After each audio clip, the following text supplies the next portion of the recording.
Hello, and today we'll continue with the newest update of Violent Memoir. This update is for Oscar. Inside the room looks to be some kind of study area. I might have thought this could have been an office inside the SIP if it wasn't aesthetically completely different from the place. The carpet is green and feels significantly cheaper than anywhere else I've been, including the flooded lower deck, but what's more striking is the tables sitting in the middle. They look just like the ones from the university. Taking a step in, I nearly let the door behind me close before I hear the sound of someone running down the hallway. A wave of relief flows through me as I dash back out the door. After nearly tripping from catching my foot on the elevated carpet, I catch Oscar scouting around the opposite end of the hallway.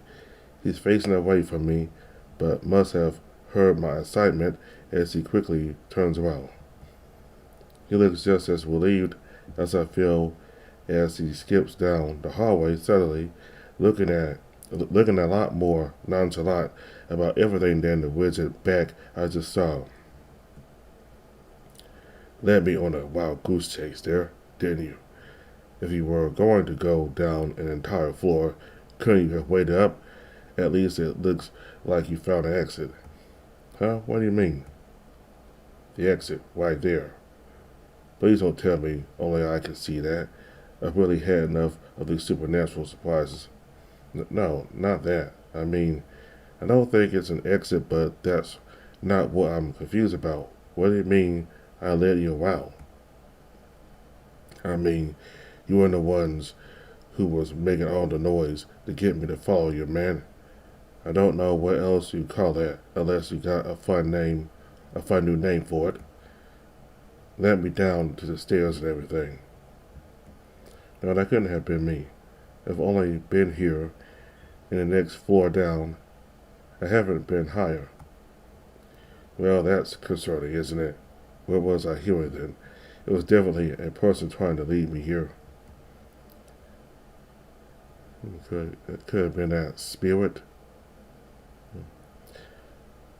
I have an idea. They must have scouted out Oscar after I asked them about how, but after I asked them about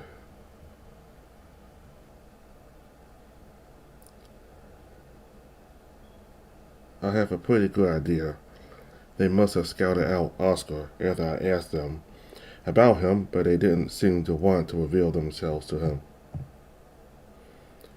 We'll have to talk about this when we're not dealing with the nightmare dimension. Thankfully, he doesn't seem particularly interested in dwelling on it either. I guess his bad habits work in my favor sometimes. Wait, I found this room. It doesn't lead home, at least I don't think it does, but I think it's an important room. It looks completely different. About to say something when another tremor walks through the boat, followed by a loud groan. By the time things came down, I could feel ourselves tilted at a further angle. Well, better than staying out here. I could do a lot, but I don't think I could punch our way through a SIP's hole. But I can try for you. He doesn't give me a time to respond as he pushes me into the room and we're plunged back into the study behind us, the door closing behind us with a click. A surge of worry washes through me at the sound, but Oscar's already one step ahead of me as he tests the doorknob. Thankfully, it opens without any issues. We're not locked in. Sorry, I probably should have thought about that a little more. Gotta remember this place isn't a regular SIP. Who knows what they do? It's okay. I don't think they trap us somewhere. At least not without a worry out. Well, not without a way out. It seems to almost be like a game. I hadn't thought of it like that, but that makes sense. It's like we're on a set path and there's a goal at the end. Too bad I wasn't ever one for video games. I only ever played them with my brother. I don't think that would help us here, Sally. Never know. Maybe we could find a warp point to send us back home. With Oscar around, I feel a lot more certain about our safety, though I still wonder why the spirit doesn't want to associate with him. I could ask it next time, but I doubt it will answer me. What do you find here? Man, this place feels like we're back on campus. I hadn't looked yet. Your wife, right after I found it, but I was thinking the same thing. Feels important. We might as well start looking around. Oscar starts checking out one of the tables off to the side, leaving the large desk for me to investigate. There's numerous books sitting in a pile. At the end, there's plenty of stationery prepped and waiting.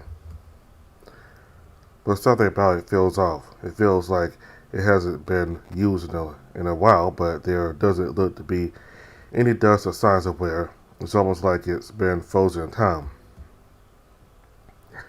I take a moment to try to look through the windows. I almost expect to see the campus outside, but all I can see is an ocean outside. It might be the clearest view from inside the cell. It almost feels like a painting is a little too blurry to see anything clearly, and the colors are too vibrant. It feels almost like someone's memory of the ocean feels like someone's memory of the ocean than what it would actually look like. Turning back to the desk, I pick up one of the books and start looking through them. I expect it to be some kind of business log, but it's not anything I expected to find on a cruise ship. It's filled with notes from what seems to be a statistics class, something that clearly doesn't belong here. The only information of note I'm able to find on the book is the initials on the front of the book, CS. Before I'm able to really question who those initials belong to or check out the other books, my interest is immediately lost as I feel something slide from between the pages.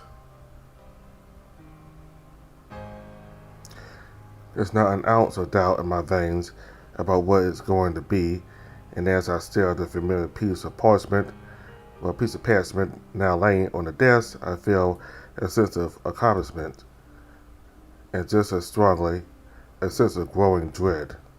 I found it.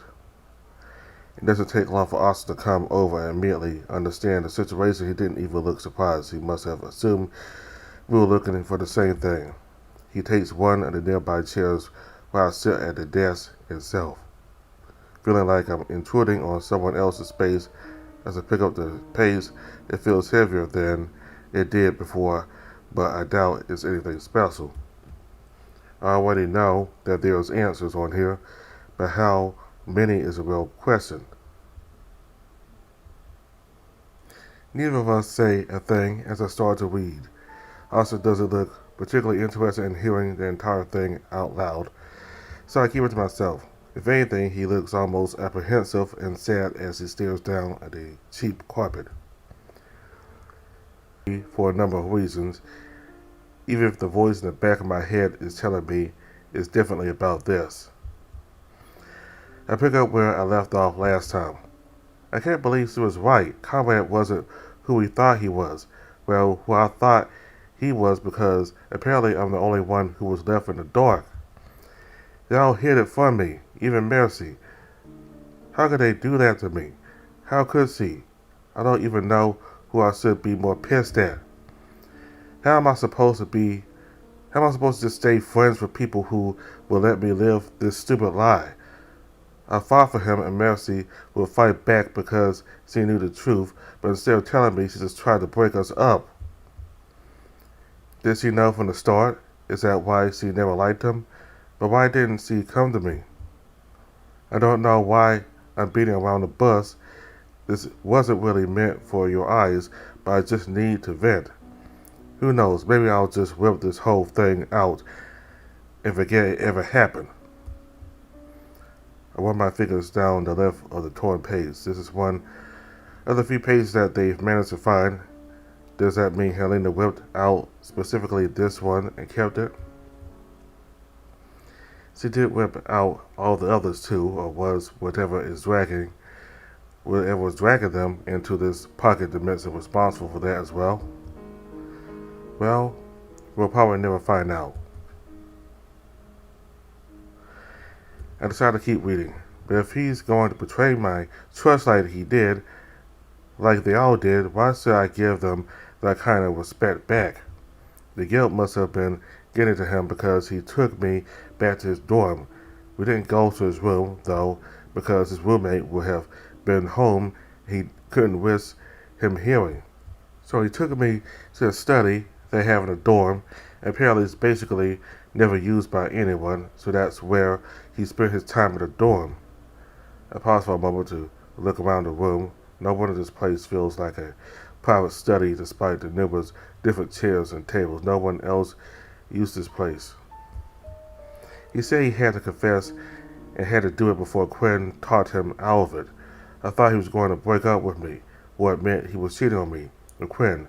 Something normal, something a girl prepares for. But he told me he was gay. My eyebrows stood to the top of my head, and I could see Oscar look more uncomfortable than he did moments ago. Did he realize I figured something out? But how does he know? There's nothing wrong with being, but it was so much worse. He was always gay. It was just dating me to look straight for the guys on the team. He was never into me. All the dates were nothing but fake bullshit, and it was all a lie.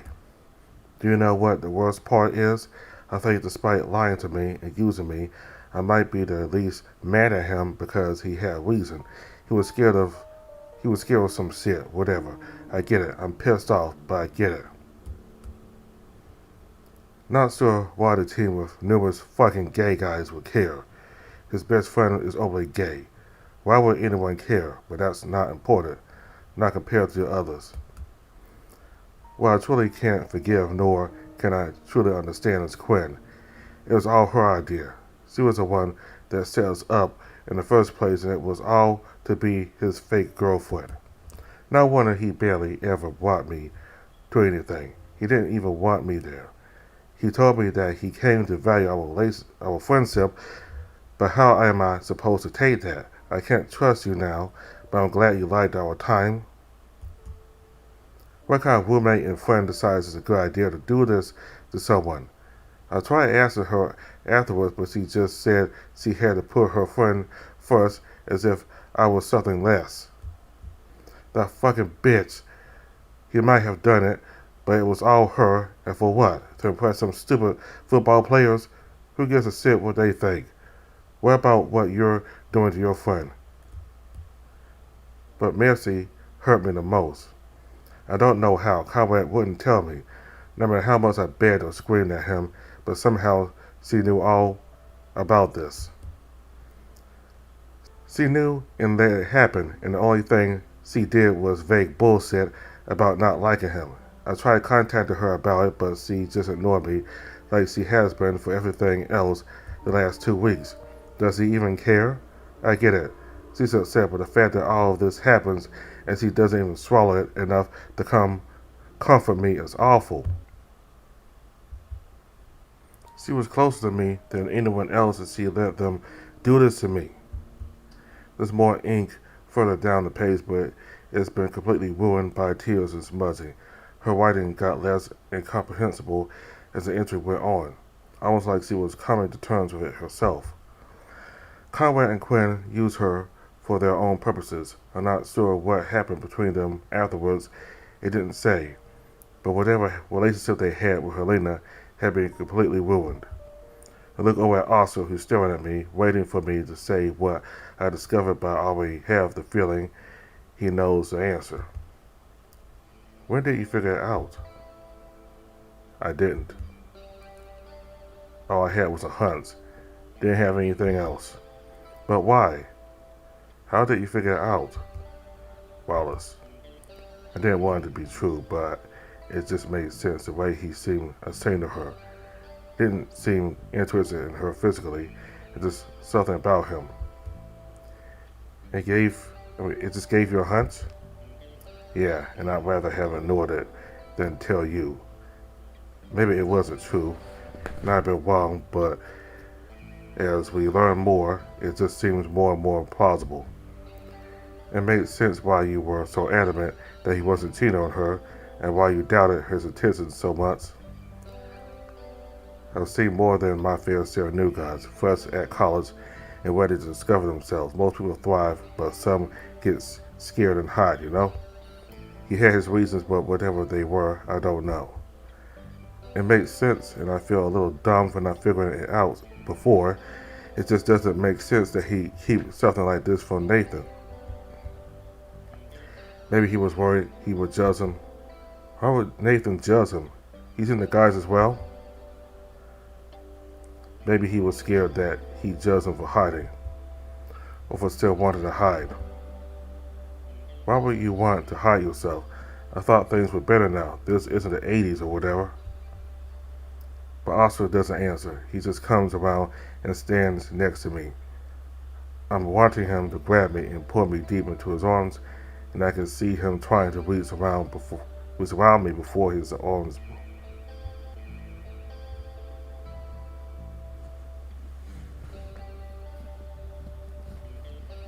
But Oscar doesn't answer. He just comes around and stands next to me. I'm wanting him to grab me and pull me deep into his arms, and I can see him trying to reach around me before his arms pull back. Ultimately, he decides on simply intertwining our tails, the one gesture he's able to get through to me, a way to tell me that he cares for me, something Helena didn't have. They'll abandon her, Conrad, Quinn, Mercy, and maybe even her mom. Like I said, it's really just one thing, and all it takes is just the wrong things happening at the wrong time. I think all of us have been to dark places. That's why I choose not to dwell on them. They never help anybody. But also, if you keep ignoring them, you'll never truly be able to get past them. You'll just be running from them forever. There's no way I can say that, though. Not right now. Eventually he moves back around the desk and inspects the page for himself. He starts to look around the room as if expecting something else to appear. So, when did we get to leave, man? We found the goal, didn't we? Well, I don't think we're at the end yet. I mean, this was likely the goal, but it might be better to think of it like a key, remember? I expected him to look a little upset, but he just patiently waits for me to continue, even giving me an encouraging smile, despite likely having to endure more of this. When I found the pages in the previous nightmares, it didn't immediately end. When we found it in the hospital, we still had to find an exit afterwards.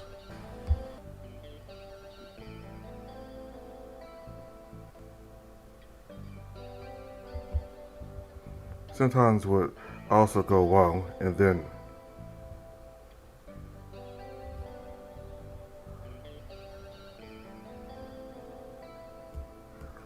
something would go wrong, and then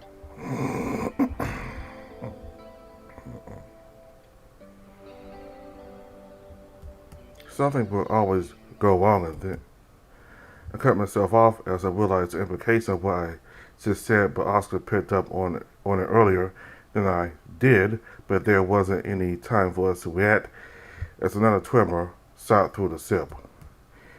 It's much stronger than this time, and I can feel the floor tilting further. It isn't long before the rumbling and the awkward angle causes me to lose my footing, and I'm forced to grab onto Oscar's arm for balance.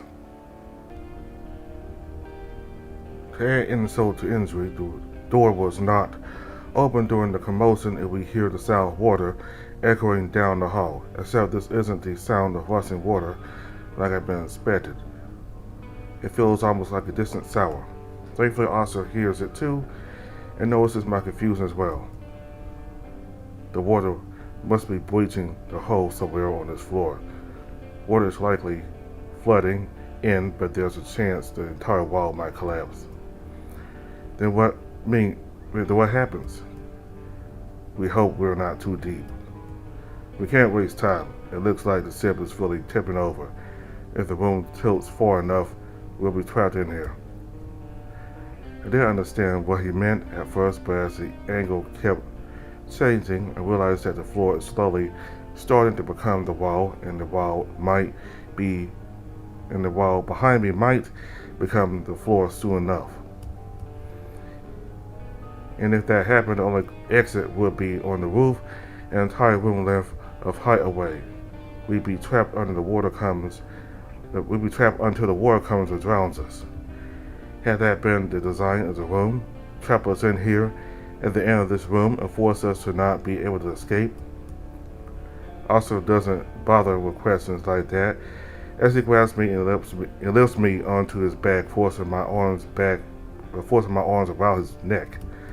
Hold on as tight as you can, okay? Things are about to get really dicey, and I'm not going to be able to hold you.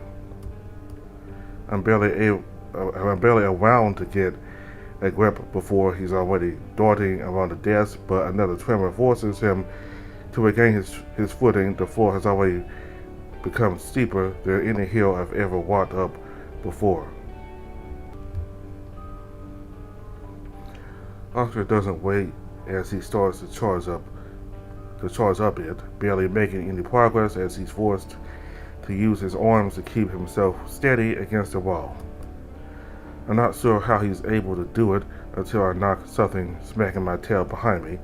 I look back to see Oscar's tail placed further back on the floor, pushing down with all of its strength to keep Oscar upright.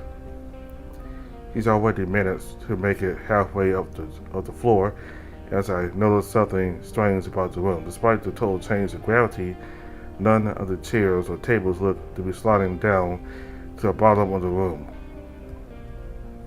None of them are embedded in the floor. It's almost like they're completely unaffected by what's going on. Suddenly, I'm falling for a moment as the angle becomes too steep and Oscar can't maintain his position against the wall. I brace myself for the free fall, but my arms are nearly pulled from their sockets as I grip Oscar's neck. Looking below us, I can see Oscar's tail planted firmly on the ground, holding most of our combined weight. The door is still just out of our reach, even as Oscar manages to pull. As Oscar manages.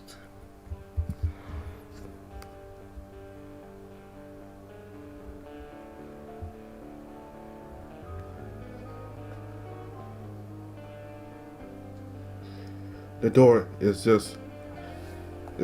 still just out of our reach, even as Oscar manages to scale the floor turn the wall. With the tiny inches his feet can make.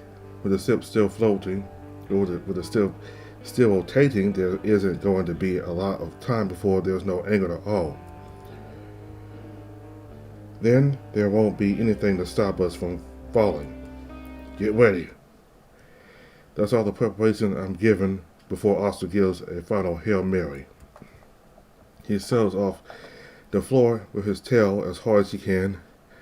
I can hear the claws on his feet digging into the ground as he tries to get every inch of leverage he can. We shoot upwards, jumping higher than I've ever seen him before. I knew Oscar's tail was strong. I've been on the receiving end of it multiple times, but I never knew it was this powerful. The door creaks inches closer and closer to us as time slows. I curl my arms tighter around Oscar, and I'm barely able to resist the urge to bury my face into his head as I watch our momentum slow until Oscar's fingers manage to grab onto the side of the door frame, gripping onto it in a single hand. For a moment, I feel fear surge through me at the thought of a single hand holding the two of us up. But Oscar doesn't seem to have the same level of worry as I do. He's smiling a massive grin, bigger and more proud than anything I've ever seen before. We hang there for a moment as it almost seems like Oscar catches his breath. I'm too intense to do anything other than hold on for dear life, not even able to mutter a single word. Oscar doesn't wait for too long before he lifts up another arm to effortlessly grab a hold of the door frame as well. Compared to getting here, lifting the both of us seems like a child's play to Oscar.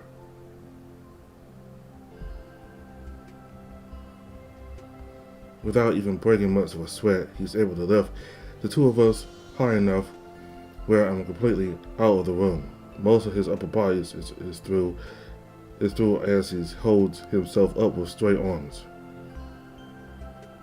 Most of his upper body is through as he holds it up there. Can't get to safety, little dude. I still have my back close enough to the other side. But what about you? Aren't you going to come out too? Don't stress about me, man. Don't stress about me, man. I'm fine. I just don't want to crush you on my way out. Now come on, step off. Watch your step, though. I can try to grab you with my tail if you fall, but it'll be hard.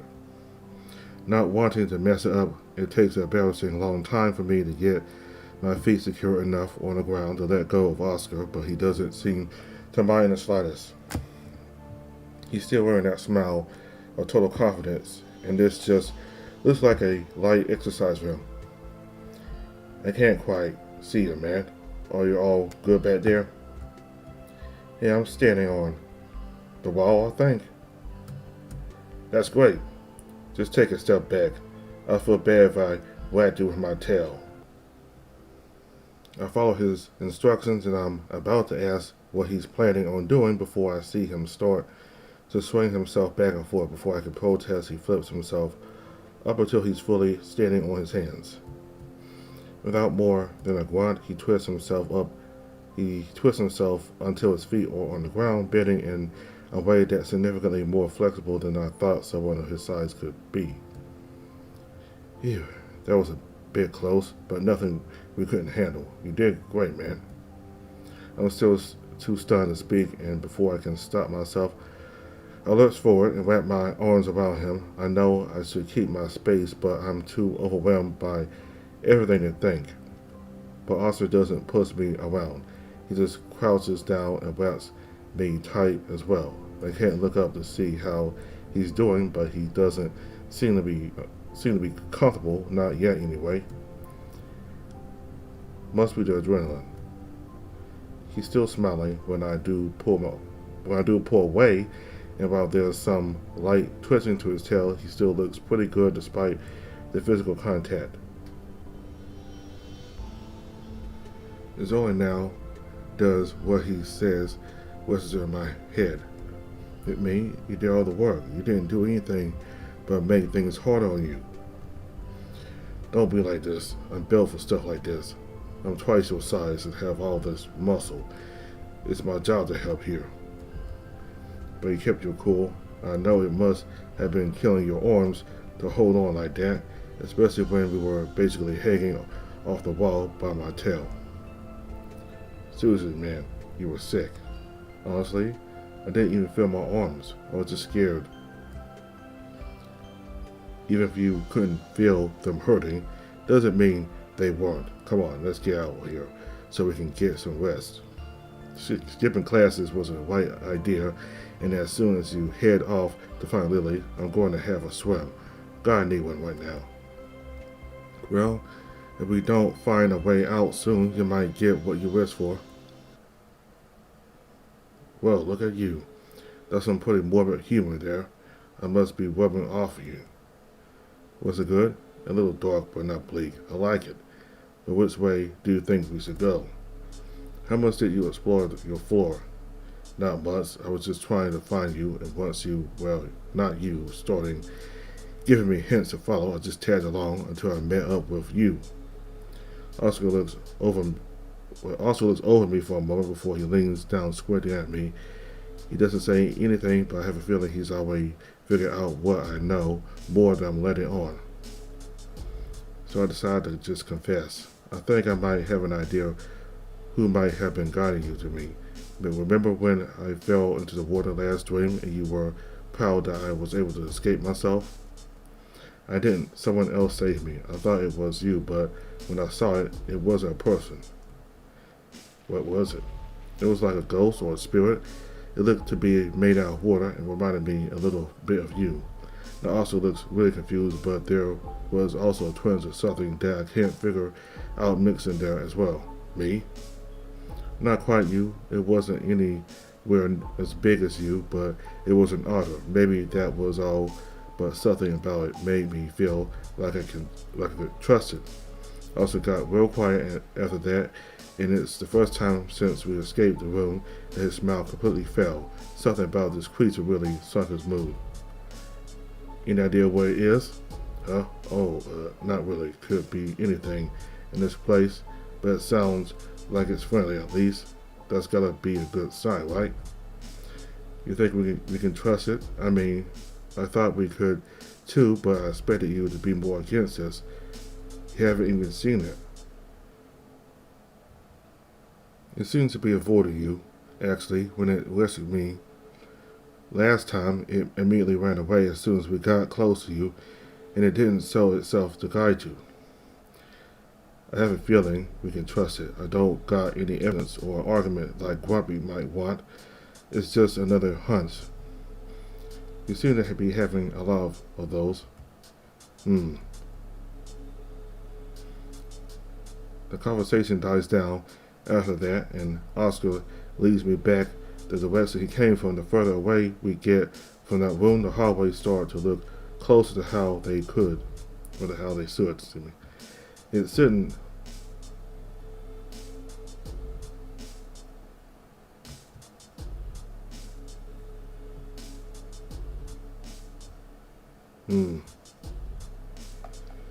The conversation dies down after that, and Oscar leads me back the direction he came from. The further away we get from that room, the hallways start to look closer to how they should.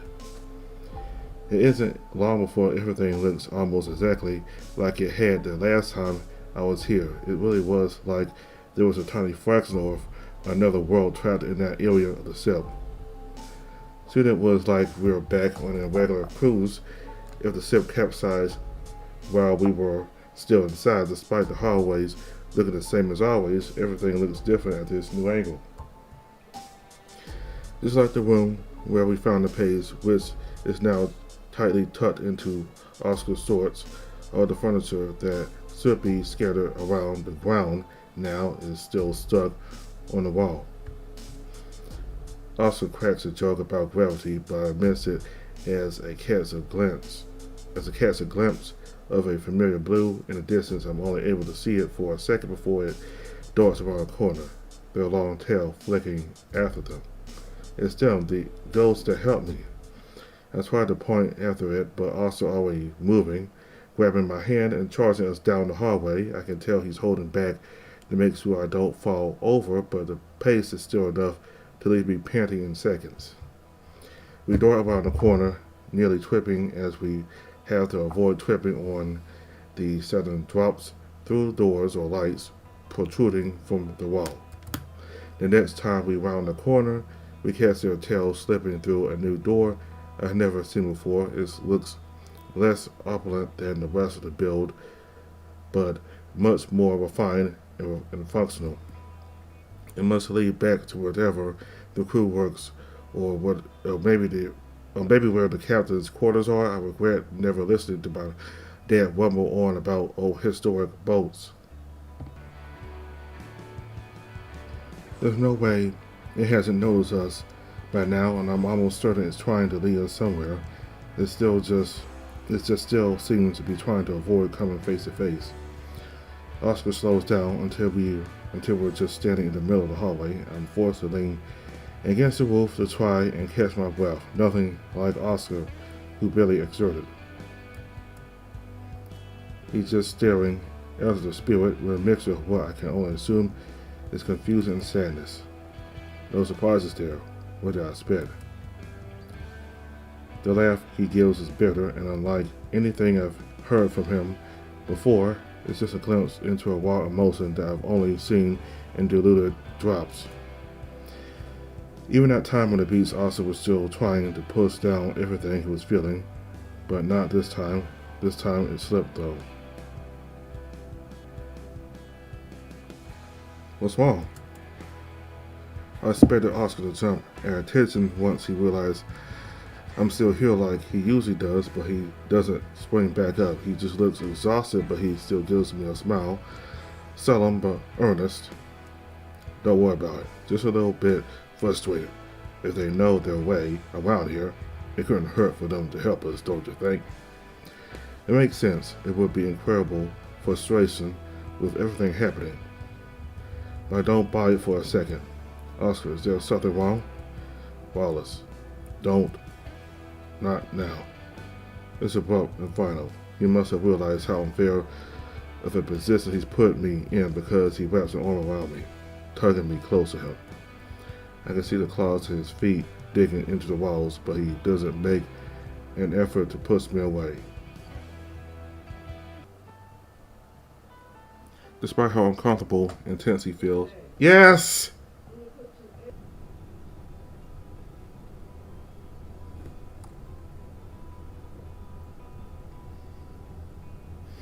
Despite how uncomfortable and tense he feels, he doesn't let go of me, and we walk the rest of the hallway in total silence, completely in each other's arms. By the time we arrive at the wooden door, I can feel Oscar start to breathe heavily as he's forced to let me go. It doesn't completely make it better, but it helped. And I can't exactly blame him for being stressed with everything going on. But that's no time for this. We need to find a way out of it. We need to find a way out, and if this leads to the new part of the ship, it must be over here. Oscar manages to reach up and open the door, but he has to hoist me up if I want a chance to reach it. But even standing on his shoulders, I can only grab the frame, and I don't have the muscles to pull myself up. So we decided to have Oscar gently toss me up to the door frame before he climbs after me. He made sure to position me so if I fell, I fall back where he could catch me. The worst case scenario is having me fall into a long drop if the door leads into a new hallway, but I have a feeling the spirit wouldn't lead us to somewhere that dangerous without warning us first. Oscar didn't comment on that though. Not wanting to give things a chance to get uncomfortable again, I signaled for him to hoist me up in a gentle boost later. I could feel myself crawling through the door. Unfortunately, I'm paying so much attention to my feet landing on the frame that I don't pay attention to my head, which smacks onto the other side of the frame, causing me to lose my balance. I still fell backwards, but I see a blur of blue lunge out through the open door and grabbed onto my arm, tugging me through. I could hear Oscar shouting and jumping after me, but all I can feel is disorientation. But before I can figure out up from down, my feet are on steady ground and I'm stumbling around. That's until I realize exactly where we are, and I'm left staring in shock until Oscar collides with me from behind. Ugh. How about that?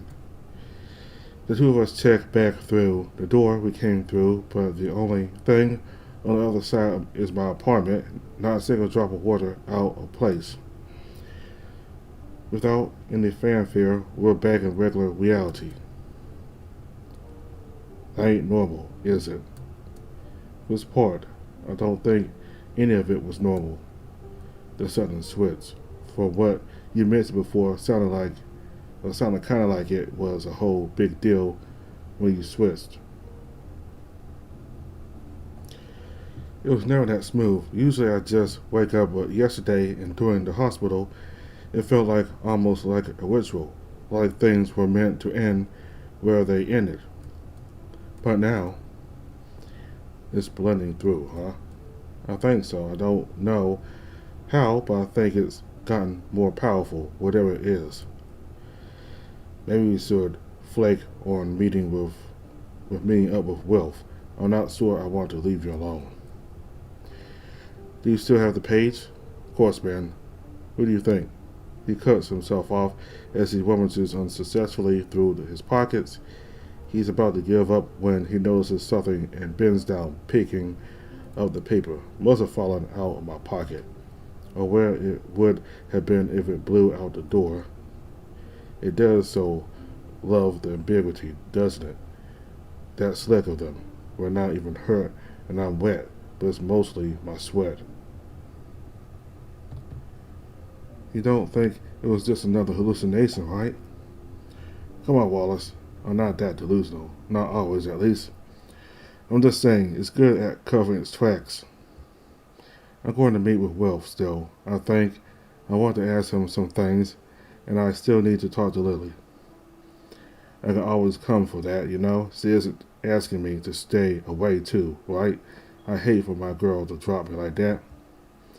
Thanks, but I don't actually think we're in danger, at least not yet. Usually, whenever things go bad, it would take a day or two before the next one would start. Even if it's gotten stronger, I don't think it'll happen again today. You always talk like I'm some amazing guy, but you're truly the amazing one. That's some serious bravery, man. I'm not kidding. I do appreciate it. I might look cool, but I think I nearly passed out numerous times there, and I could really use a swim right now.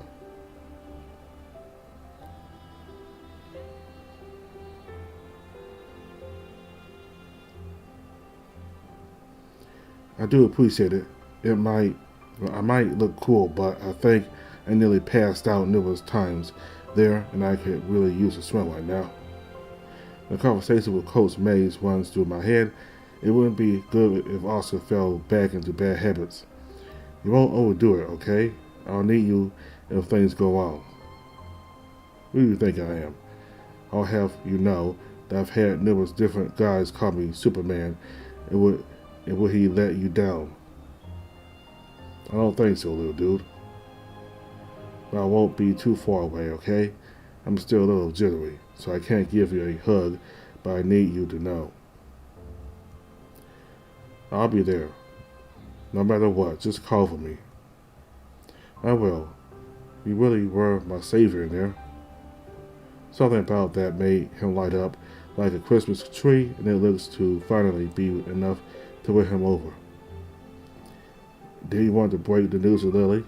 I wouldn't want to ruin her day, but they should probably know. Might get dragged into it, you know. I'll tell her what happened. I should probably let Papa Bear and Grumpy know. He's gonna be mad, isn't he? Nothing I can't handle. Trust me, I got this. He pulls out his phone before giving a whistle. You might want to hurry. Looks like we burned through more time than we thought. He shows me the time, and I realize that Lily's already finishing up her classes and likely waiting for me on campus. Crap, I gotta go. Wallace, huh? Don't forget. I'll be there if you need me. Leaving my apartment feels like the real dream. After everything I've been through, it's hard not to expect everything to go to crap at any moment. It's hard not to expect everything to go to crap at any moment. Thankfully, Lily wasn't already waiting when I sent her a text saying I'd be slightly late, and we decided to meet up at the campus's cafe. I arrived to the site of her nursing a paper cup of what I can only assume is coffee before meeting my eyes and dancing over. Need a bit of time, did we? Couldn't climb out of the arms of your giant stud of a boyfriend, could you? You have no idea how jealous I am. Something like that. Actually, that's not true. Some stuff went down, and we thought it would be a good idea to tell you. Please don't tell me you broke up already. It's literally only been a couple of days. There's no way he did something bad enough to deserve that. Huh? What? No, nothing like that. Just, I struggle to find the right words to that all the supernatural occurrences might be getting worse, so I just mumble out the first thing I can think of. It happened again. What did? Wait, do you mean? Austin and I got dragged into another nightmare.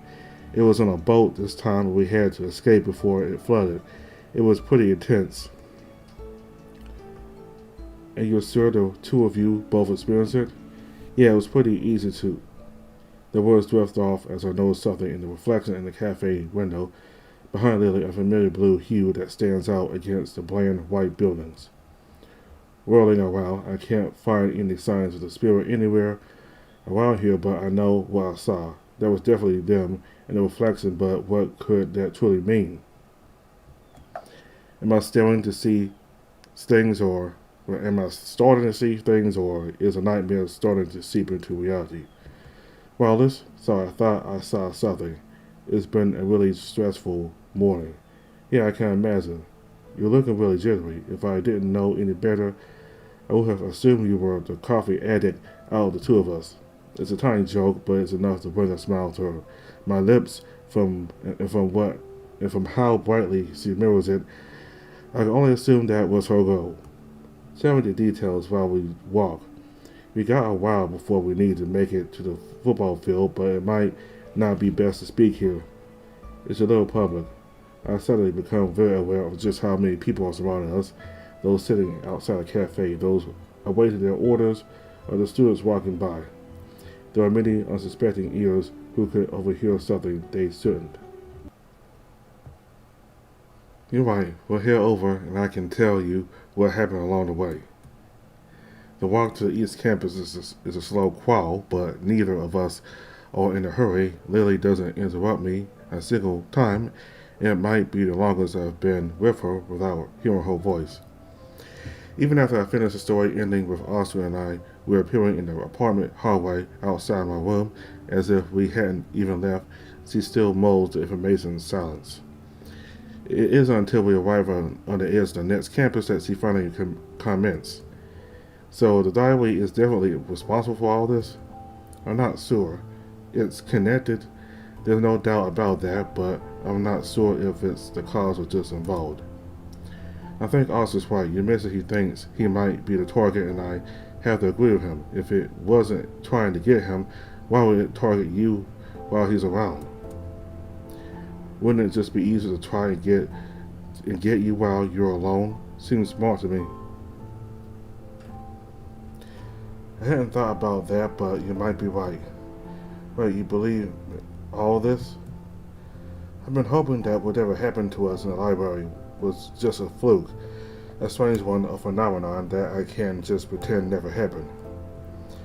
But I also feel like things were a little too real to be just a dream, and the things I saw in there, they're too personal to be some random drug trick. I think Oscar dropped that theory. Good, but Conrad secretly being gay, using Helena as his beard, that's not what I expected, but I suppose it makes sense. What do you mean? Remember when I called you over here? This might answer some extra questions you might have regarding Conrad. Wait, did you actually find something about him? Don't underestimate the Roses. We're very resourceful, and it took a while. I nearly gave up. But as soon as I noticed something, it all made sense. Wait, I'm confused. What do you mean that you nearly gave up? Have you not trying to look up Conrad? Look on Google. No. Should I have? Geez, you're adorable, but yes, that's one of the easiest ways to find everything you need to know about someone. A digital footprint is scary and it is forever. But listen to this. I've been looking into Conrad trying to find whatever I could about him, but I noticed whenever I looked him up, I could only find the articles that mentioned the incident. I was about to give up when I managed to find something that didn't make a lot of sense. A newspaper from a state way too south to be talking about guys from around here.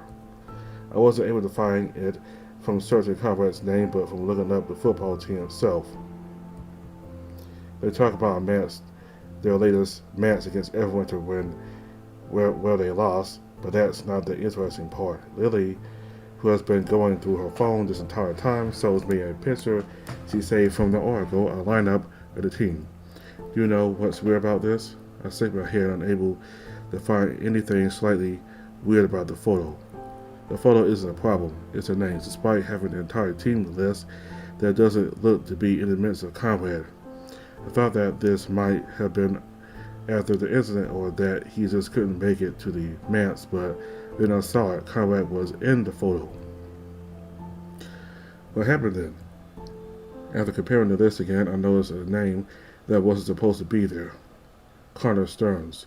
Someone who isn't mentioned anywhere else as being part of this time, except for this one photo. That's when it hit me. Conrad is his real name. No wonder I couldn't find anything on him. He's had an alias all this time, and then looked so similar. No wonder no one caught it. Why would he need an alias? I'm not done yet. I looked into this Connor to see if I could find anything about this time, and you'd be surprised with what I saw. Turns out Conrad isn't just some sporty kid from the South. His name is a politician, and a pretty right-wing one at that. What? Yeah, no said. Conrad tried to hide his sexuality like he did. He was likely trying to keep it from his parents. Could you imagine the scandal? What do you mean? Why would there be a scandal? It's just a baby gay. We're the same age. Gay marriage has been legal for ages. I don't get why this would be such a big deal. Wallace, he isn't just a little white wing. He's a heavily conservative politician in the South. Even if he was okay with it himself, it could hurt his support.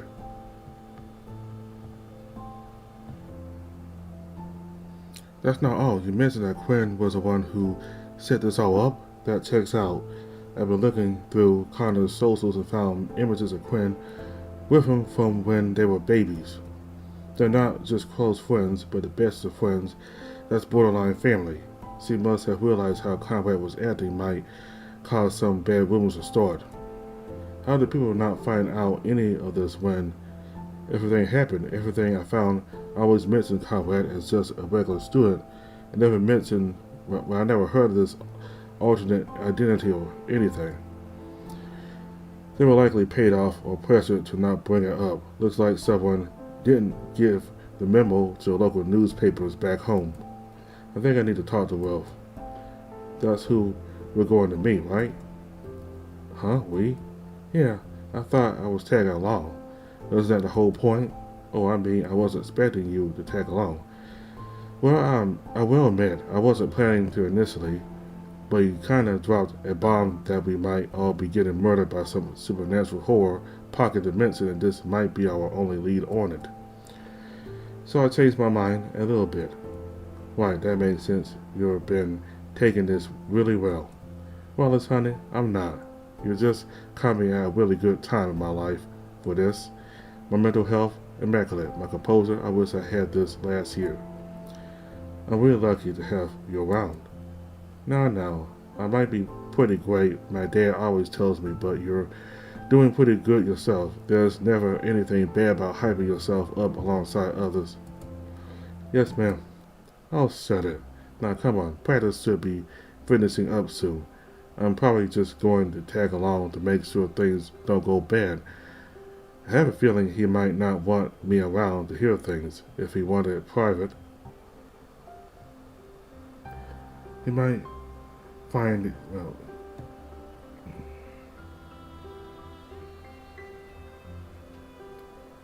he might be fine with it. Actually, he just seemed annoyed at Oscar's being around. I think he found him hard to read.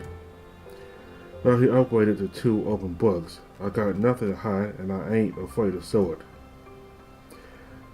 Lily marches the 2 of us over to the football field, and after I point out which is Wolf, starts heading in that direction immediately until I stop here. Wait, Rex told me that it might be a good idea to talk to the team captain first. Which one is he? The wolf over there. Damn, he's cute. Let me guess, he's gay too? No, at least I don't think so. Well, Oscar doesn't think so. He doesn't? I might have a chance. How does my hair look? I'm feeling pretty cute today. You're looking really pretty. Don't say it like a question. It makes me unsure. Sorry, you're looking great, I swear. Good, come on. Let's get this bag. I'm starting to doubt if I know what the bag is anymore.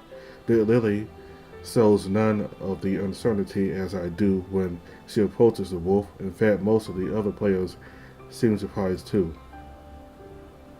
and can't hear what they are saying, but the others just shrug or smile and walk away. After less than a minute of talking, she's brought Carter over to me. Hey, you're the guy for another day, right? Nice to see you again. Where's your other buddy this time? We thought it might be best if he didn't come today. That doesn't sound like it's for a good reason. Do you have a problem with someone on the team? That's usually why people come up to me.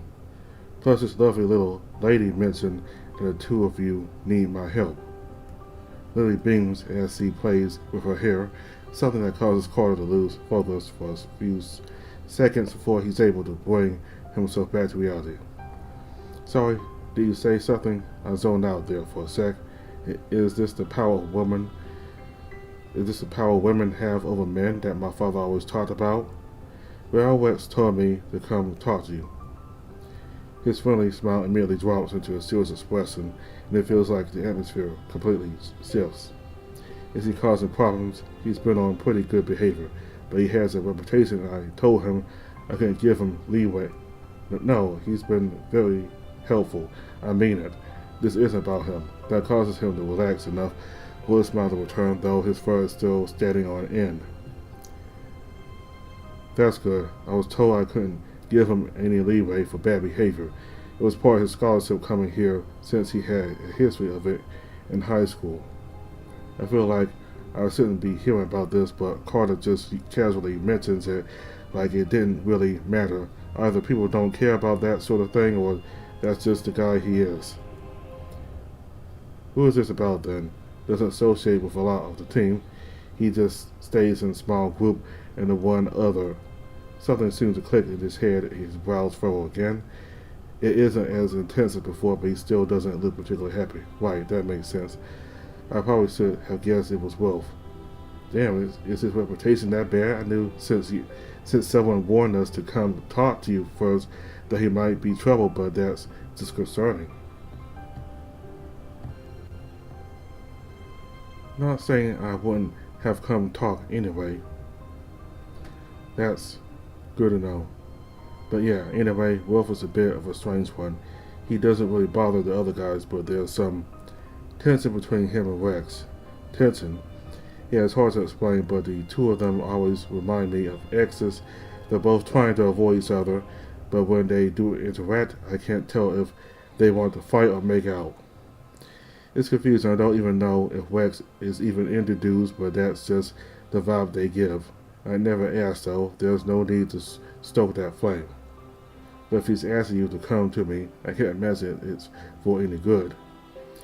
Yeah, why are we here anyway? You only mentioned that we were going here to ask some questions, but I don't actually know what it's about. Don't get me wrong, I'm totally here to support you, but I wouldn't mind a little insight too. I just need to talk to him, and he didn't want me coming with a friend, but want to make sure he won't do anything. You guys make him sound like he's going to murder you. I mean, Will's weird and can be a little wild, but I can't imagine he'd do anything bad. Well, there was that one time, and he never really did seem that bothered by. Alright, I can tag along and make sure he's on his best behavior. He's always been pretty chill around me. Never hurts to be in a position of authority, does it? Alright, hardly call myself an authority around here. The guys just look up to me. I don't know. I think you hold yourself up right and you look good doing it. His ears had gotten tense and pink whenever Lily complimented him before, but now they've gone completely red and he starts rubbing his neck. Geez, you sound like my little sister whenever she wants something from me. And the mood's gone. We'll work on that. We will. Lily grabs onto Conrad's arm and nudges him forward. Which he obliges without issue. Lily grabs onto Conrad's arm and nudges him. Lily grabs onto Carter's arm and nudges him forward, which he obliges without issue. The two of them are muttering between each other, but I'm content keeping my distance. It sounds like they need it. I'm focusing on the weasel. In the distance, I expected him to be talking like everyone else, but he's looking straight at me, but he doesn't look angry or upset. He just looks amused. Off to the side, I can see Rex leaning against the benches. He's actually trying to look nonchalant, but it's obvious that he's trying to keep an eye on us as well. He wasn't kidding when he said he didn't trust Wolf. But he was also the one who admitted he didn't think Wolf would be doing this for malicious reasons. It didn't fit him.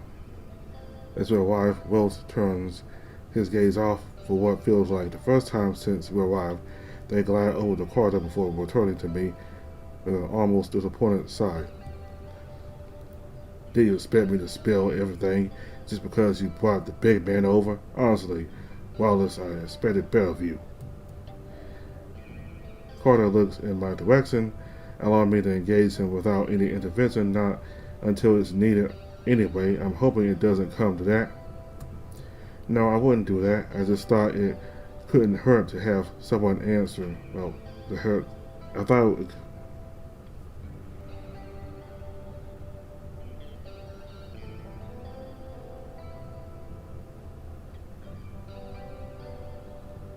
No, I wouldn't do that. I just thought it couldn't hurt to have someone else around, right? Are you scared of me? I wouldn't do anything out here in public. Not saying I'd do anything anywhere else, but that's hardly the point. Seems a little paranoid. He emphasizes that word with a massive smile, knowing exactly why people might think that. He's aware of his reputation and expects to be distrusted. I turn my attention back to Lily and Carter, both of which look surprised at the sudden shift. Hey, do you think I could speak to Buff alone? You guys can stand nearby, but I think this might be better in private. Are you sure, Wallace? I really don't mind staying around. Listen, if you're uncomfortable, I'll be okay. If I need either of you, I'll call you over. I'll call you two over. Lily looks concerned for a moment before smiling and grabbing Carter's arm, but who looks a little more nonchalant.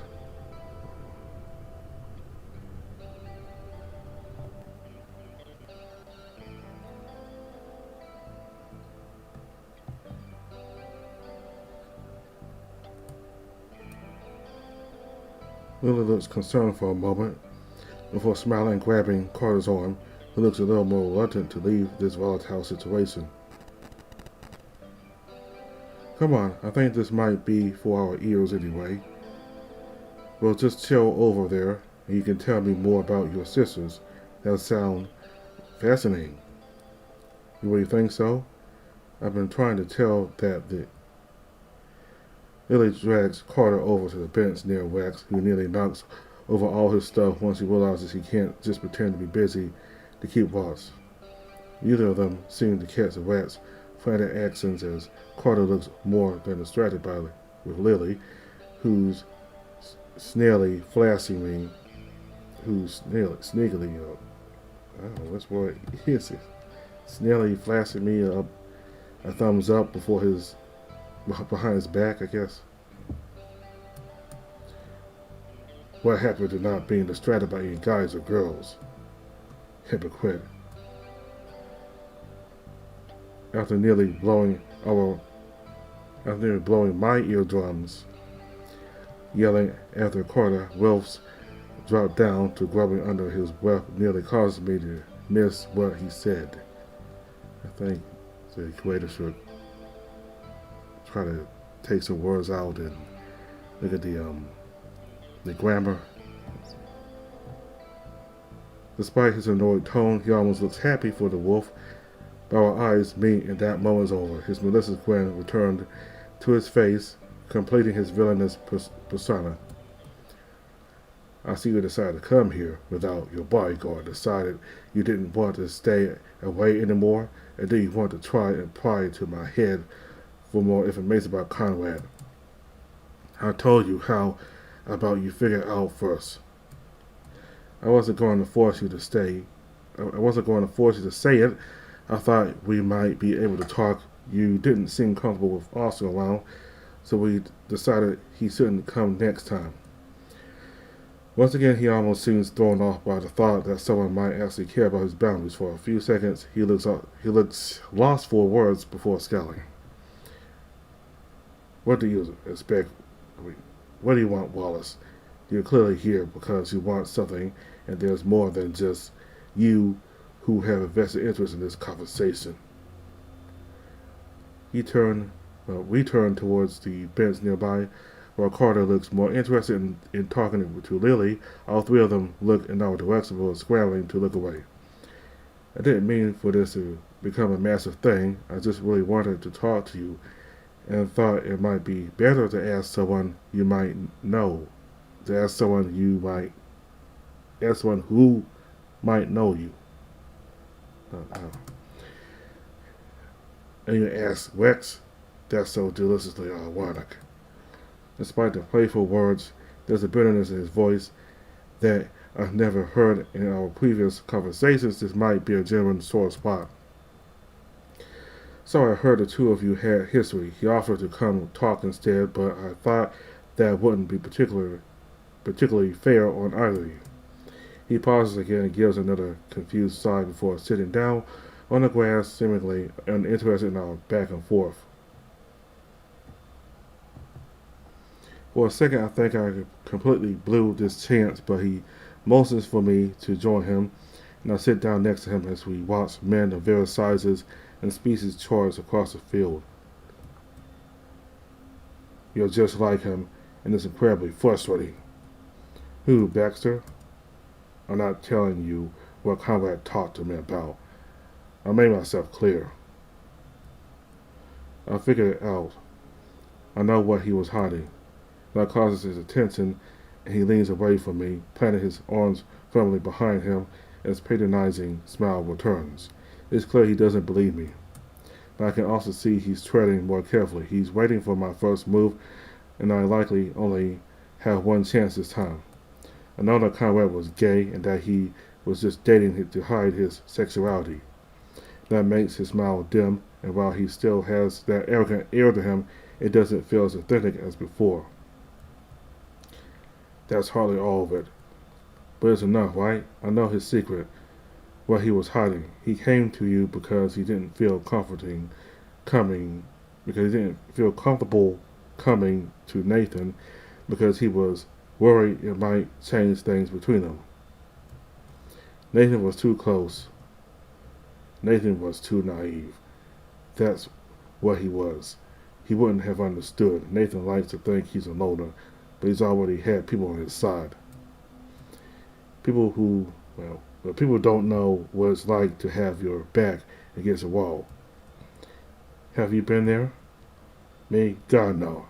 Do I look like the type of guy who let that happen to me? I know better than that. I think that's why he picked me.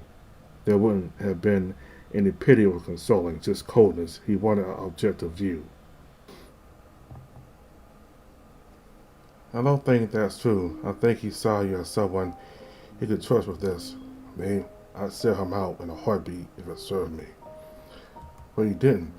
I've hardly had a chance. You could have used it to bargain with it. If it truly meant nothing to you, you would have offered it to us, right? We were clearly desperate if we were coming to meet with people we knew nothing about, and you don't exactly have the best reputation. But you didn't. You still refused to tell us. I gave you a condition. You're making up reasons in your head to pay me as some savior. A condition that required us to already know the secret. That's basically the same as telling us no, full stop. You hurt my reputation, even if that's true. Coming to me hardly makes sense. It doesn't sound like he's talking to me anymore. More like he's trying to convince himself of this. You know, your reputation isn't as bad as you think. There are people who will vouch for you.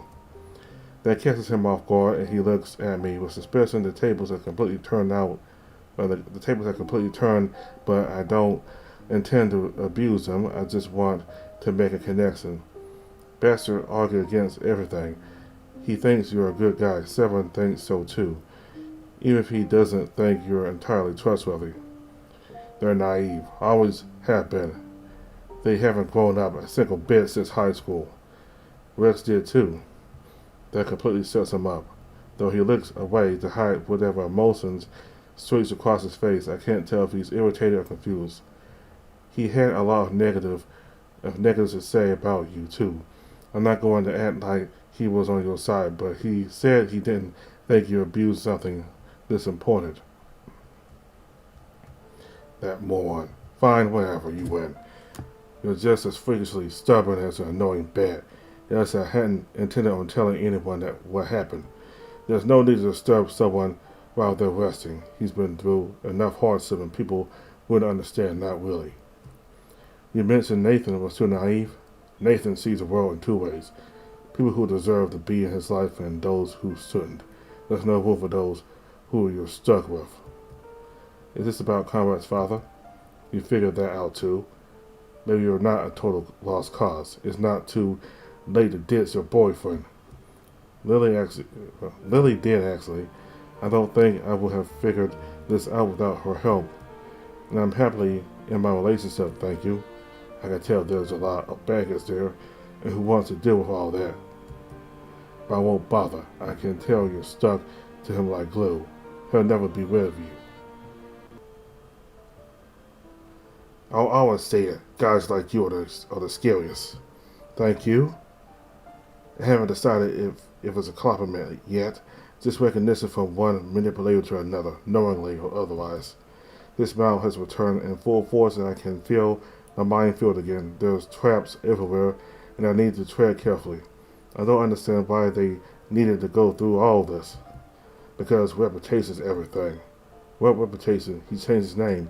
It's the whole point of that so you can have a fresh start. What's the point if you're still holding back? That's where you're naive. You think the new identity was for his sake. It wasn't. People talk around here. It's natural. And when you're a jock who is on a football team with a genuine chance to make it far, people knows who you are.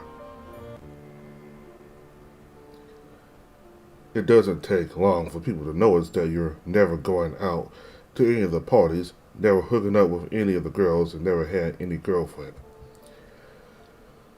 I opened my mouth to speak, but it's like he's already know what I was going to say before I thought it.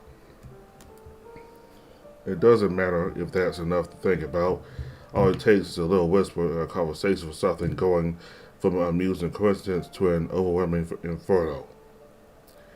I don't get it. Would it be that bad? It might have been better for Conrad himself if people knew, but it wouldn't do well for his father.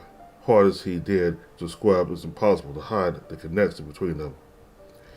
Quinn couldn't let anything happen to his friend, so she made a decision. She told Helena that she had a new boy of her dreams for her to meet, knowing it would lead nowhere.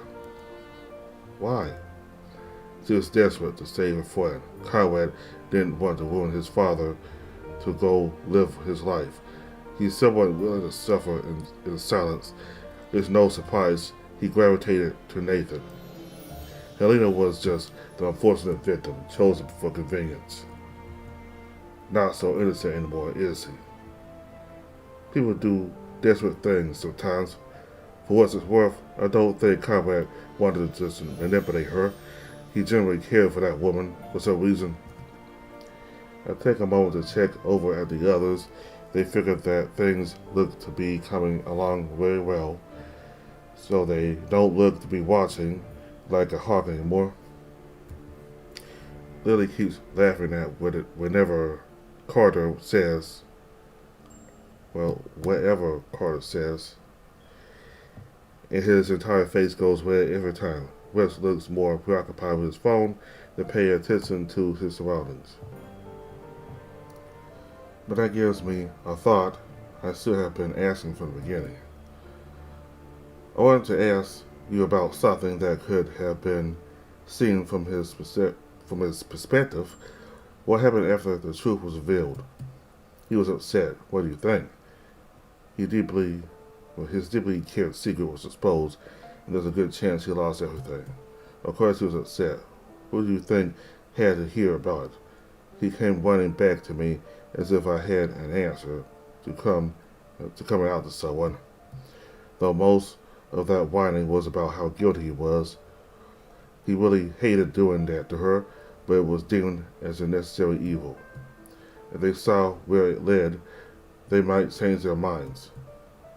Why didn't they try to get back in contact with her, try to smooth things over?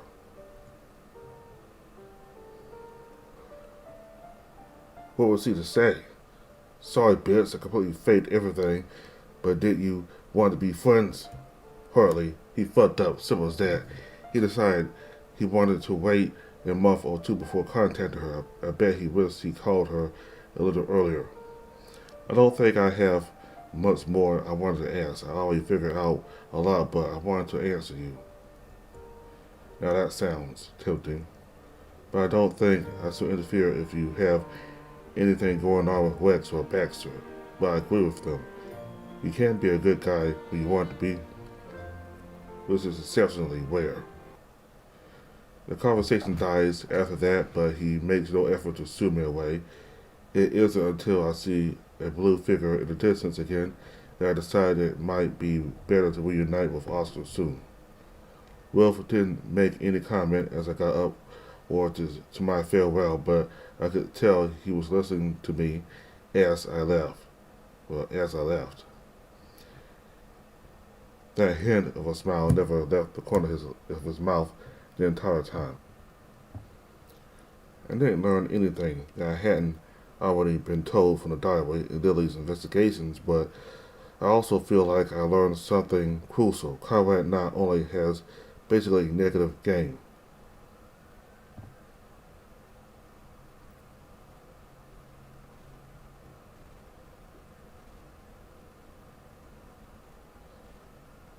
I didn't learn anything that I hadn't already been told from the diary in Lily's investigation.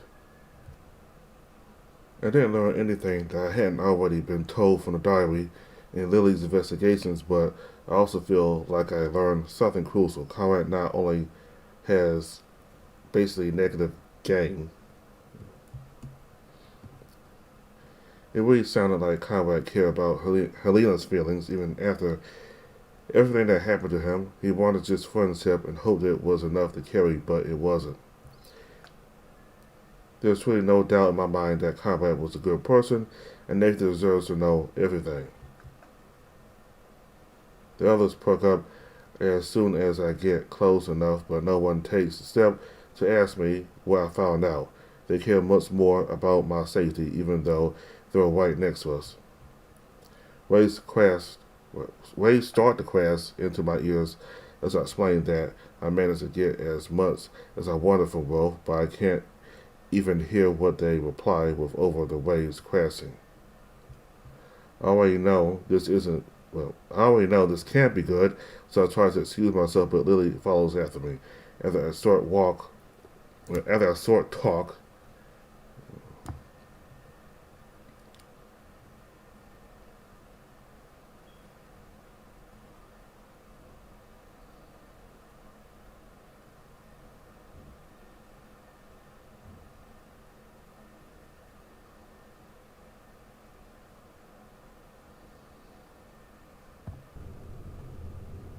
I already know this can't be good, so I try to excuse myself, but Lily follows after me. After a short talk, where I explain he should take her shot with Carter, she leaves me alone. Rex doesn't bother coming after me. He'll just expect me to tell him sometime in the future. When? When it's appropriate. By the time I was completely rid of them, I'd somehow gotten back to the campus, and I could feel exhaustion taking over me. Today had been a lot. I saw from a message on my phone from Oscar that he was going to meet me back at home, but I don't bother answering. Lily said that she's already talked to Oscar and Lucas about meeting up tomorrow to discuss what we should do. I have to agree, it's a smart thing. That's something someone with a fully functional brain would say. I feel like I'm walking in a daze as the roaring waves continue to ring in my ears until I feel someone grabbed me by the arm. For a second, I think it's Arthur, for a second, I think it's Arthur who must have been waiting for me to get back after he finished with the pull, but the hands are too small. But as the figure comes into view, I can feel my heart sink. Another joke causes the figure in the endless noise to disappear, leaving me alone with the two figures in front of me. Seven, who looks more than concerned as he finally lets go of my arm and backs her. There's a guilty expression on the bat's face, and I'm about to question why, but he beats me to it, cutting me off with a hug I hadn't been expecting. Though from Seven's lack of reaction over his shoulder, I can only assume this is a regular occurrence. Did the meeting with Wilf go that bad? Huh? Oh no, it went well, actually. I'm just a little dizzy. Also messaged someone that some stuff had happened, wouldn't tell us what, but said it was pretty bad. We thought we might check up on you. Someone nods in agreement, but looks more concerned with making sure I'm doing okay. He leans close to my ear before hesitating and pulling out his phone instead. I don't even have to wait for the buzz before I'm checking my messages. I mentioned it to Arthur, but with how stressed things have been, you might want to come west at our apartment. I can't bunk with Foster or Baxter. I do most nights anyway, so you'll have the entire room to yourself. And if Lucas comes to visit, which someone has been trying to get him to do for a while, I can always have Foster with me, and they can share a room. Someone mutters something in the bat's ear, and the laugh they share brings a welcome smile that I feel like I haven't had in years. My ears still feel like they're ringing. If Rex shows up, we'll think of something. I'm not sure what, but it'll work out. Are you sure it's also okay with this? Exactly what he caused us about today. The offer was passed around when you visited, but he thought it might be a good idea. I'm not entirely sure I agree with how little we understand about whatever dream curse is attached to us, but denying help at this point would be foolish. It's probably for the best, I don't know, but I don't think I can argue about this any longer. The truth is,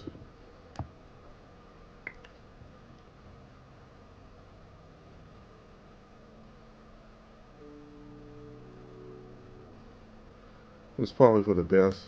I don't know, but I don't think I can argue about this any longer.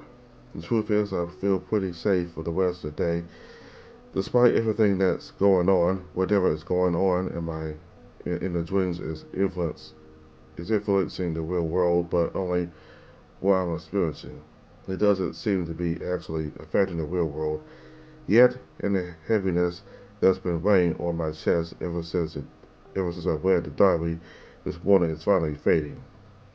If you don't mind, I think I need to lie down. It's already been a lot today.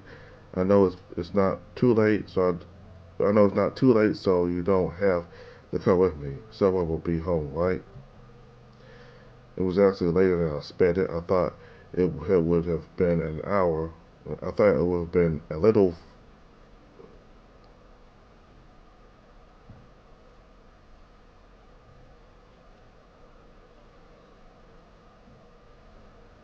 If you don't mind, I think I need to lie down. It's already been a lot today. I know it's not too late, so you don't have to come with me. Someone will be home, right? It was actually later than I expected. I thought it would have been a little after 2 in the afternoon at the latest, but we were nearing 4, a respectable time to leave campus. They both reassured me that there will always be someone at home to let us in, but despite my protest, they refused to let me walk home alone. Baxter spent most of it seeing how the encounter with Wilf went and almost seems proud that everything went okay. There's a peaceful aura around the bed that soothes the pounding headache I've gained over the last 30 minutes. Someone let Oscar know where we were heading, and he had already managed to get there before we were halfway, though by this point I started to check out completely, too exhausted by this point.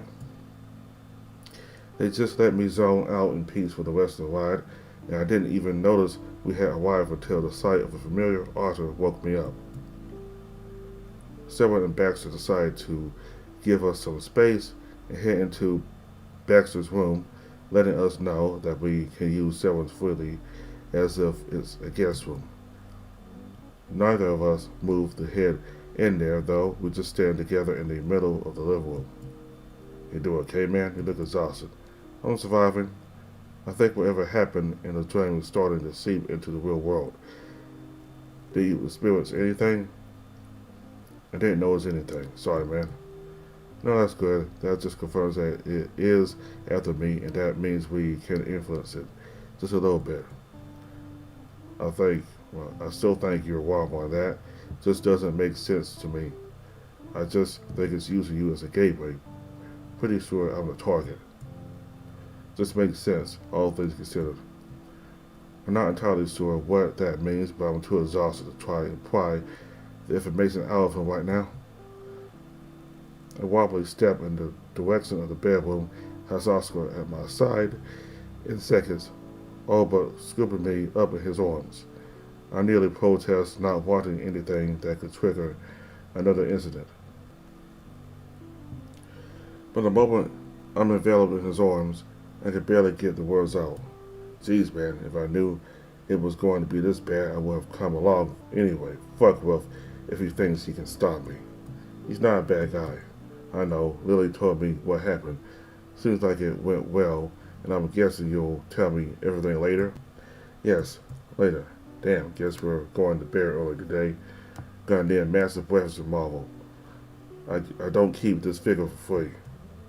"Don't need to. You can stay up." "And leave you alone? You must be kidding. You should know me better than that by now. I should have left the nightmare take me. I should have left the nightmare take me themselves." There's so many things I want to talk to him about. I want to ask him if the others are really safe with us around. I want to talk about everything that's happened. I want to make sure he's doing okay. But nothing's able to leave my mouth, even as my eyes see that familiar blue out of the corner of my eye, watching us. And as soon as my body lands on the bed, I can feel consciousness slipping away from me. Soon the other thing I can feel is the warmth from Oscar swirling around me. Without my other sense, it feels like I'm descending into a different ocean that's been haunting me long before these nightmares have. It's warmer and more comforting than anything I've ever felt before. I know that if anything tries to harm the two of us now, they wouldn't make it past the sea.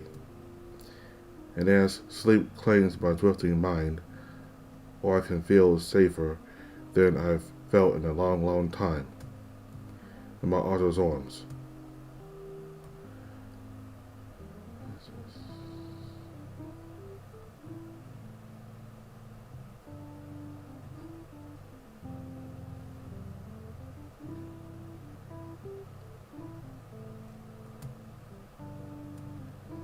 Thank you for playing the latest build for Violent Memoir.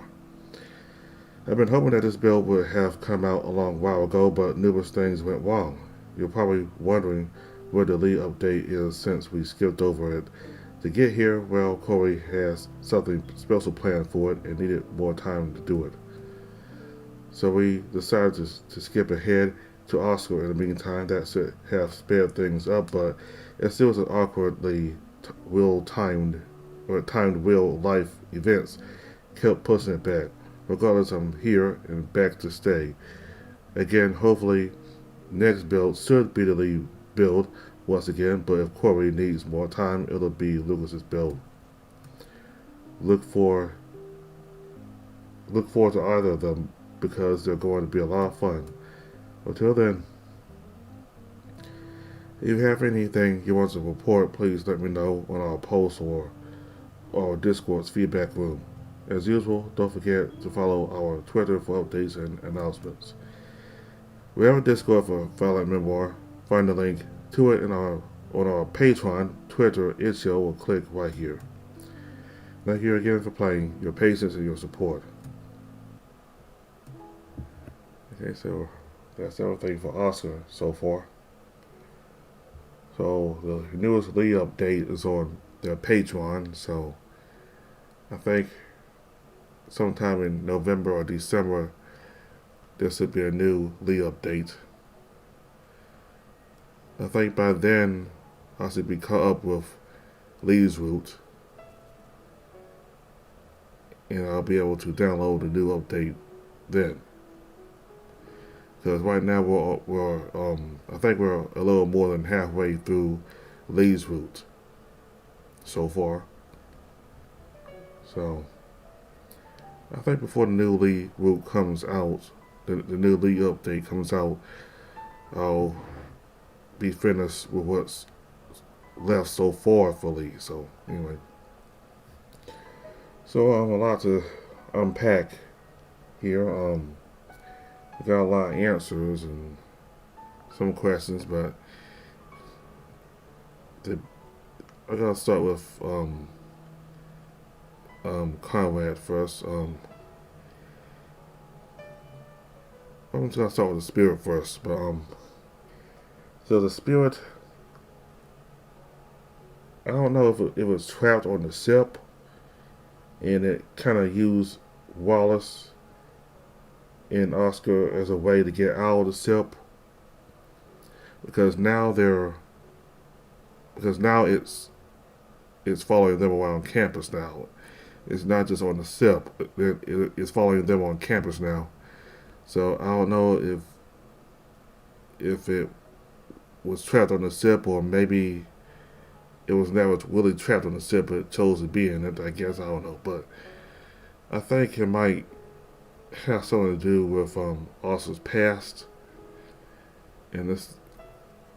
I think Wallace described it as being kind of like an otter. So could this be a relative of Oscar? Could it be maybe a brother of his?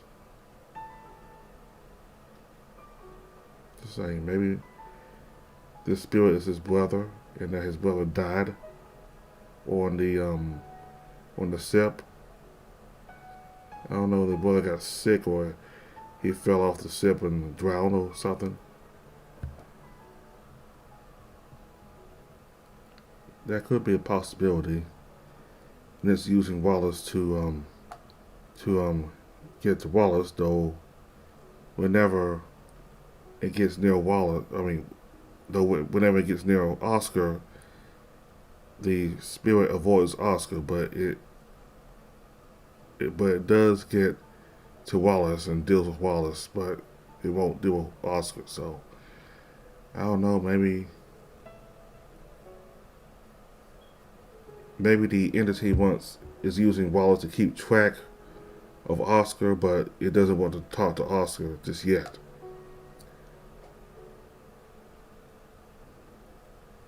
We'll have to see what happens. But anyway, so on to Conrad and Helena stuff. Conrad's father is a politician from the Deep South, and he's running as a conservative politician. And Conrad changes Elias to another name, so people won't recognize who he really was. And he feared that if he didn't change his Elias, then people back in the Deep South will find out about who he is, and they'll take out on his father, who's a politician in the deep conservative South, and it might ruin his father's political career. So that's the reason why he changed his Elias, so it wouldn't hurt his father politically. Now, Wilf himself, he said that Quinn, who is the girl that introduced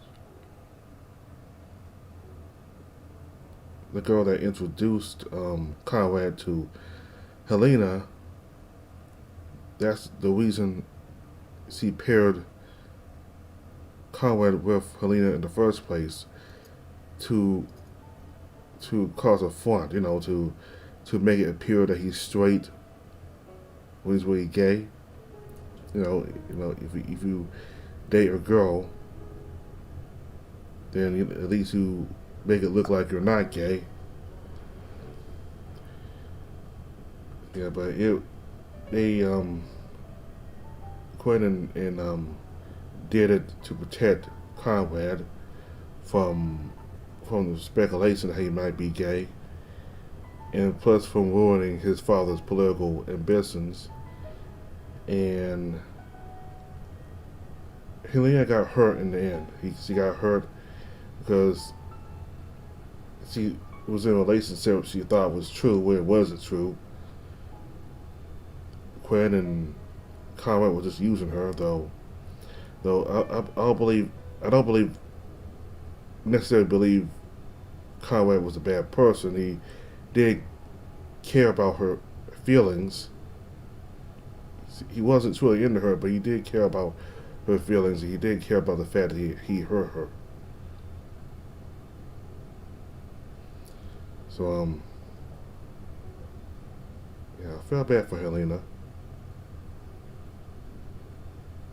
So I don't condone her. I don't condone the murders that happened, but I do feel bad for. I do feel bad for her. I do feel bad for Helena. She got hurt.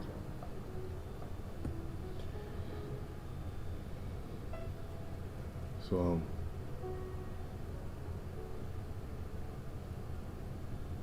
yes, it makes sense now. It was to protect those, Conrad, he pretended to date Helena to protect himself and his father. He didn't want his father to be hurt politically, and Wealth, while he does have a bad reputation, he is very knowledgeable about being a football player, and he's very articulate about it. So, I mean, he's certainly smarter than what he looks. He's not some dumb jock, you know. He's a jock, but he's not a dumb jock. But he's certainly knowledgeable about being a football player, and him saying that, if you have a decent chance at being a pro football player in the future, if you're really good and have a decent shot, then people are gonna know. You're gonna have a lot of attention on you, and people will know that you're gay if you don't date any girls, if you don't go to any clubs, if you don't do any socializing. So yeah, what he said there made sense. So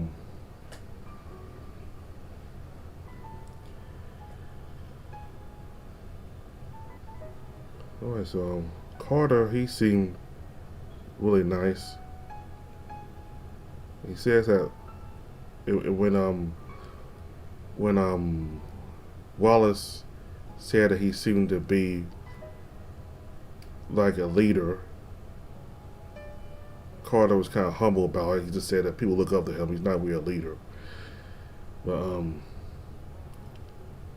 he seemed like the person who gets kind of shy or a little embarrassed easily, like the way Lily wanted to be with him. He certainly has a heart for him, and both of them left while Wallace talked to Wilt.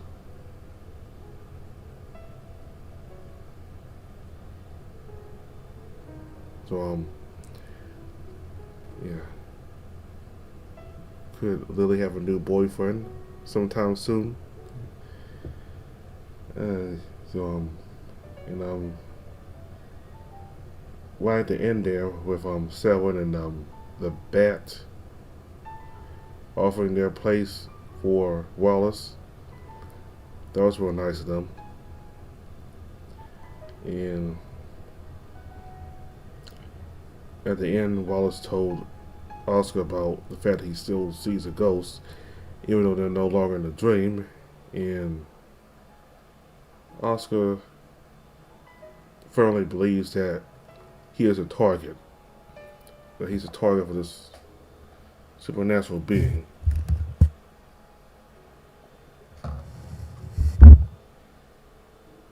So, so we got a lot of answers in this update. So, whenever the next Oscar update comes out, I'll get to it right. I'll get to it right immediately. You know, whenever the newest Oscar update comes out, but it won't be until next year. But anyway, thank y'all very much for watching. Goodbye.